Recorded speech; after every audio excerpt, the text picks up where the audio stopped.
ఆనాడు 6 అడుగులు ఉన్నోడు 100 రూపాయలు పెట్టి లీటర్ పెట్రోల్ తెచ్చుకుండు, కానీ 10 పైసలు పెట్టి అగ్గిపెట్టె తెచ్చుకోలే. పెట్రోల్ డ్రామాతో హరీష్ రావు డ్రామా ఆడితే ఇది నిజం అనుకొని శ్రీకాంతాచార్య అని పేదోళ్ళ బిడ్డ పెట్రోల్ పోసుకొని తెలంగాణ ఉద్యమంలో ప్రాణ త్యాగం చేశాడు. అక్కడి నుంచి ఈశాన్ రెడ్డి, వేణుగోపాల్ రెడ్డి, కానిస్టేబుల్ కిష్టయ్య, యాదయ్య ఇట్లా వందలాది మంది పిల్లలు ప్రాణాలు తీసుకున్నారు. కానీ కేసీఆర్ కుటుంబంలో ఒక్కరన్నా చచ్చిపోయినానే అన్నాడనా? మళ్ళీ ఇప్పుడు అదే మోతీలాల్ అని ఒక లంబాడి బిడ్డను ఇవాళ రెచ్చగొట్టి దీక్ష కూసబెట్టారు. ఇంకొక బక్క జడ్సన్ అని ఒక దళితుని దీక్ష కూసబెట్టారు. ఇవాళ ఇంకో కోచింగ్ సెంటర్ ఆయన దీక్ష కూర్చున్నాడు. ఎందుకు మోతీలాల్ కూర్చోవాలి, ఎందుకు బక్క జడ్సన్ కూర్చోవాలి?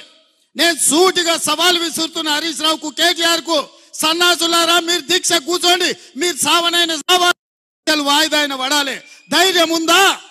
రాండి ఉస్మానియా యూనివర్సిటీకి వచ్చి ఆర్ట్స్ కాలేజ్ ముందల బామార్దుల ఆమరణ నిరాహార దీక్ష కూర్చోండి. గ్రూప్ 1 పరీక్షలు, గ్రూప్ 2 పరీక్షలు, గ్రూప్ 3 పరీక్షలు, డిఎస్సి పరీక్షలు వాయిదానన్న పడ, లేకపోతే మీ ప్రాణాలన్న పోవాలి అనే నినాదంతో మీరు ఆర్ట్స్ కాలేజ్ ముందల దీక్ష చేయండి.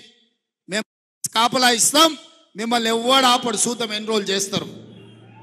మీరిద్దరు నిజంగానే పరీక్షలు వాయిదా వేయాలంటే, మీ వాదనలో బలం ఉంటే, ఈ తెలంగాణ కోసం సావు నోట్ల తలకాయ పెట్టినని సన్నాసి కేసీఆర్ చెప్పేది నిజమే అయితే, ఇక ఆయన కంటే వయసు మీద పడ్డది లేవలేనోడు, అసలే కాలు ఇరిగింది, ఆయనను వదిలేయండి. కానీ మీరిద్దరు బావబామర్దులు బిల్లా రంగాలు రాండి ఆర్ట్స్ కాలేజ్ ముందల.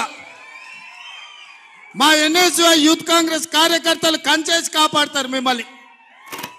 పరీక్షలు వాయిదా పడే వరకు మీరు నిరాహార దీక్ష చేయండి ఆర్ట్స్ కాలేజ్ ముందల.